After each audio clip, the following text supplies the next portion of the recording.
My father-in-law is a black man, 44 years old, tall, nearly 2 meters, with a strong, powerful build. He was born deaf. He's a quiet man, but his eyes and actions always radiate deep love for his children. To me, he's not just a wonderful father, he's also an exemplary grandfather, always ready to help, no matter the time of day or night.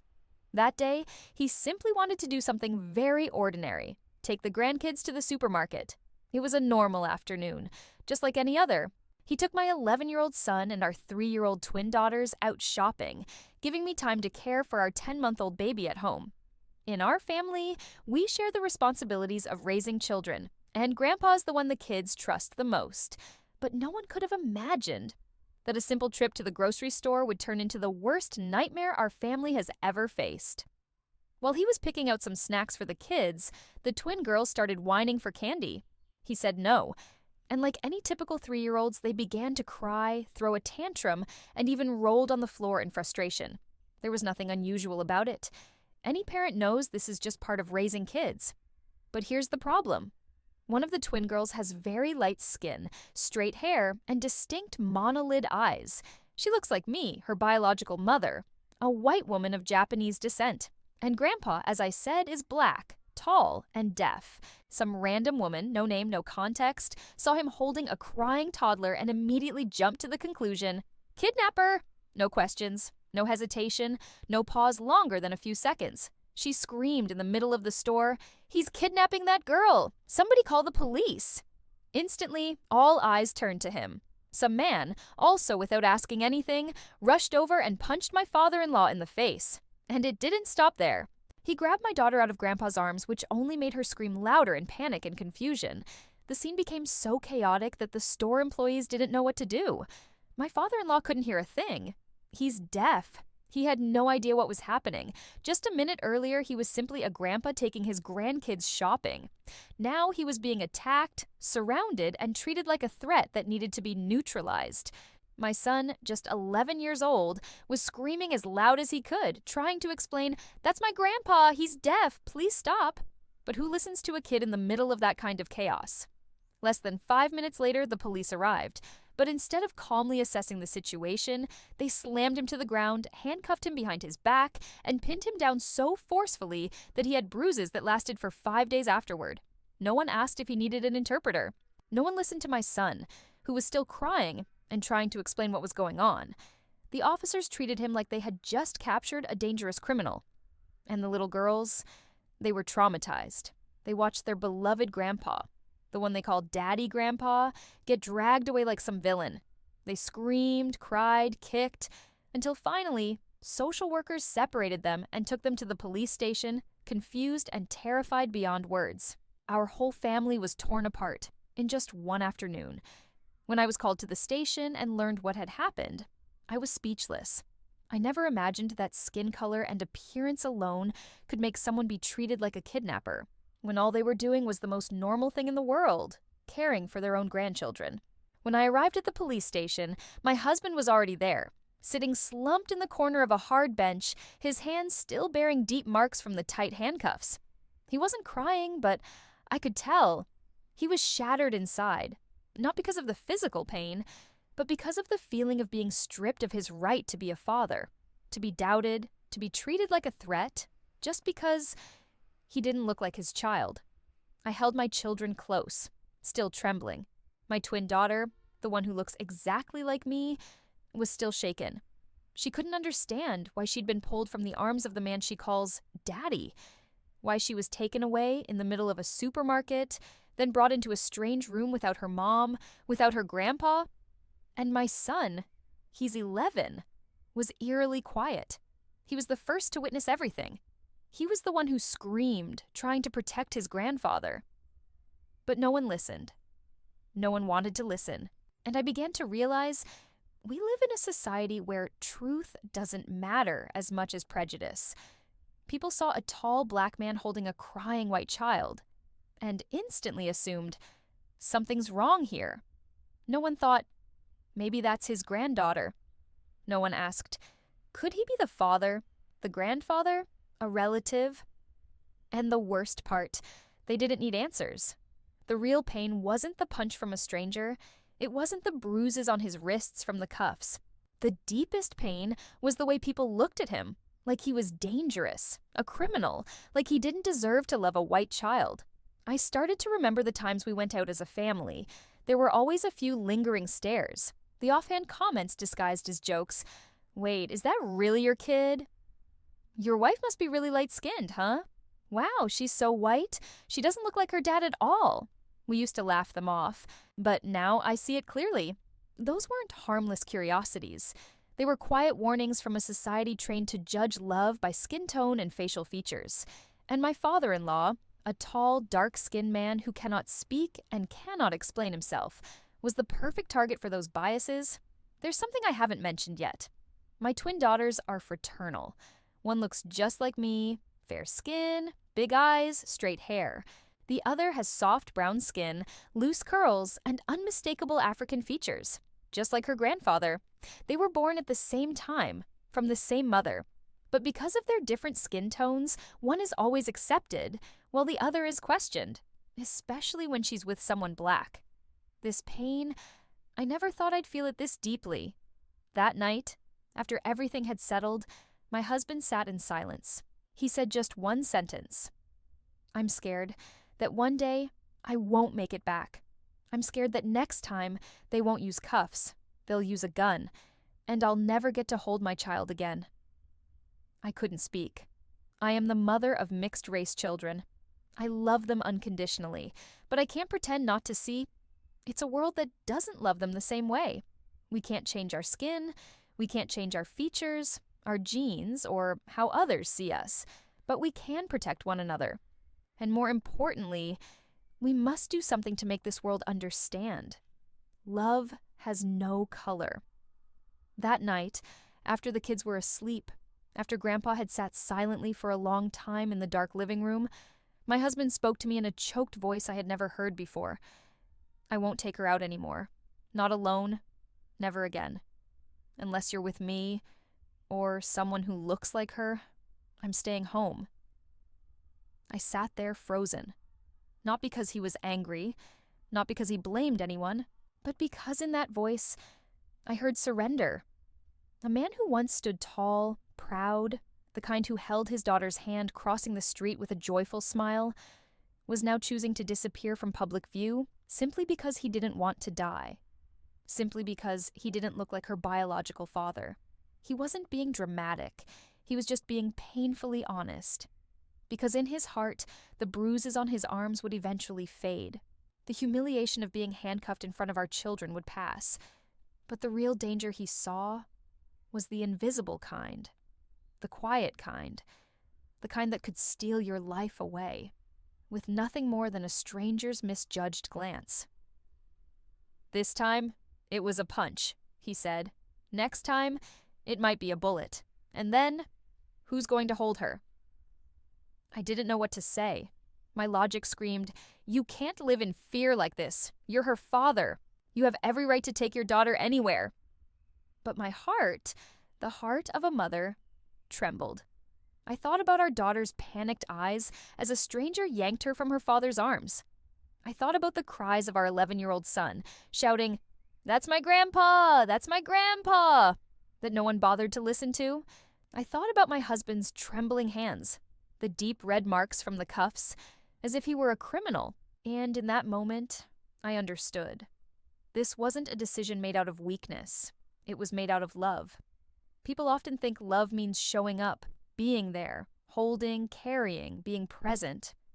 But sometimes, love is stepping back, staying hidden, letting go, not to abandon, but to make sure the one you love gets to live a childhood without fear, without blood and tears. My husband started researching ways to protect our daughter when they go outside. He said he might order matching family t-shirts, wristbands, baseball caps with pictures of the two of them. Even shirts printed with happy family portraits, anything that could signal a clear connection. I listened, heartbroken and bitter. When a father has to use fashion to prove his own biological link to his daughter, it's clear. Something is broken in society. I've started writing in my journal again, capturing every part of this story. not just to remember it, but so that one day our daughter can read and understand. Dad was afraid, but he never stopped loving you. He stepped back so you could walk forward safely. I know that from now on, the afternoon strolls to the park with Grandpa will be no more. No more quick supermarket runs with our little girl riding on Daddy's shoulders, pointing excitedly at her favorite snacks.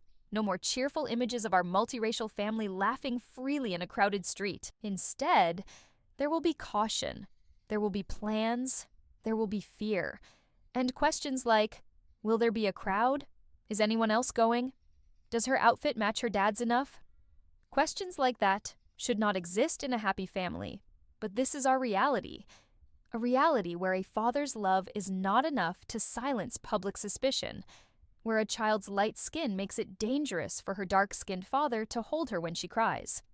And so, my husband chooses to step back, not because he doesn't want to be part of her journey, but because he wants to live long enough to protect her in every way he still can.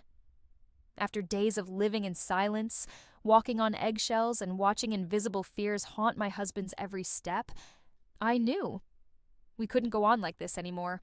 My husband used to be a strong man, grounded in his belief in right and wrong, in justice, and in the goodness of people. But ever since that day, something in him had shattered. Not completely gone, but twisted.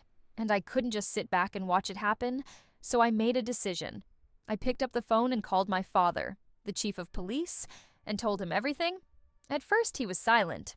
So silent that I thought maybe the call had dropped, but then his voice came through, deep, steady, and unmistakably angry.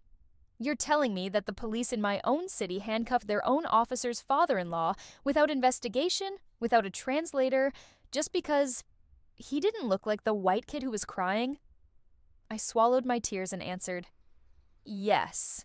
And they wouldn't even listen to your grandson, an 11-year-old boy begging them to stop. He didn't ask for more. All he said was, tomorrow morning I'm meeting with the whole unit. They will answer for this. I won't let this get buried. I know my father. He's strict, principled, not easily angered, but when he does get angry, he acts. As a white man, my father isn't just a father-in-law in my husband's eyes. He represents the system, the law, the face of what society calls justice. But this time, even he had to face a brutal truth, that the very system he served could also harm if it lost its sense of judgment and compassion. The next morning, he sent a direct email to the commanding officer of the unit involved. But he didn't mention this was about his family. Instead, he stated he was initiating an internal investigation based on a report of an improper arrest with signs of racial bias and abuse of authority.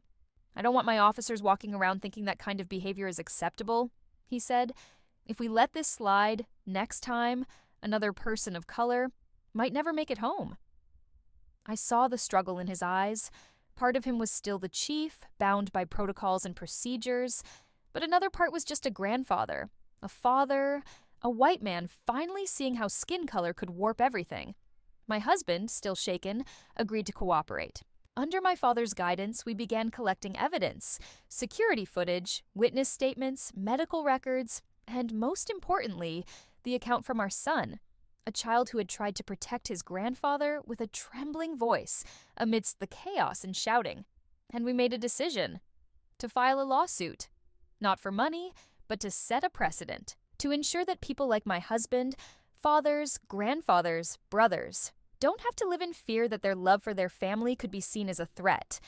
And so that police officers, those with the power to strip away freedom, understand the weight of their responsibility, to listen more, judge less, and especially when facing someone who looks different. I used to think justice had to come from the system, from courts, from investigators, from files. But now I know. Justice can also start in a small home, with a determined grandfather, the voice of an 11-year-old boy, and a wife who refuses to stay silent. This fight won't be easy, but if no one starts it, then how many more fathers will have to bow their heads, hide their pain, and fear the very eyes of the world around them? After my father, the police chief, stepped in and launched an internal investigation, I thought I would feel relieved. But I didn't. Not at all. Because what happened didn't just leave behind a police report, It left behind invisible emotional scars on every member of our family.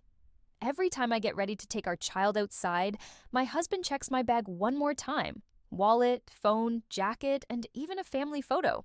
Not to check for missing items, but to make sure that if something were to happen, at the very least, I could prove I'm the mother of my own child. As for him, though he never says it, he hasn't dared walk into a supermarket alone since that day. He once whispered, his voice barely audible so the kids wouldn't hear, "I'm scared that if I accidentally pick up the wrong crying child, everything will happen all over again."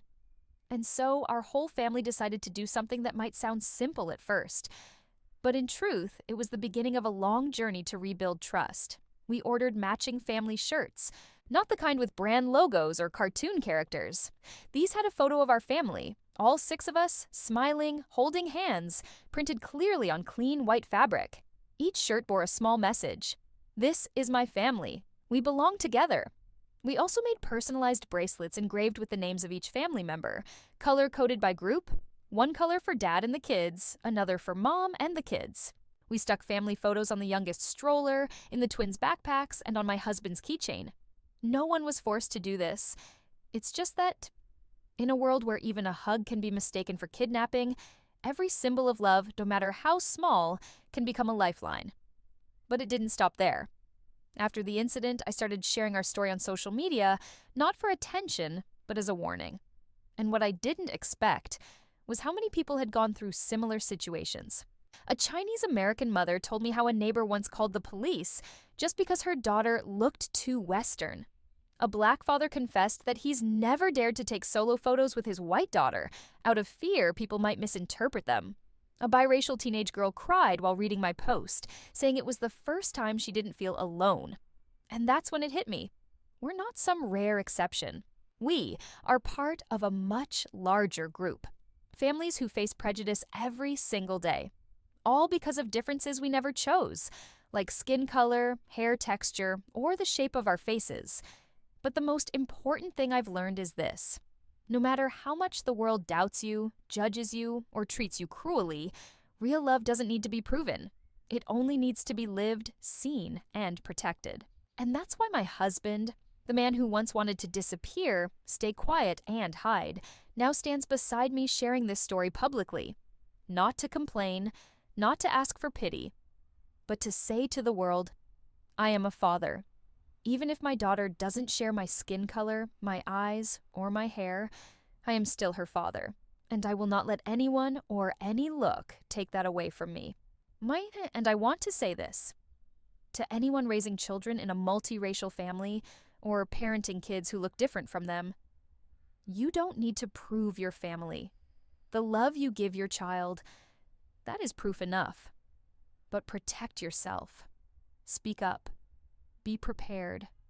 And know you are not alone. Because family isn't something that's supposed to look alike. Family is the people who never leave you, even when the world turns its back.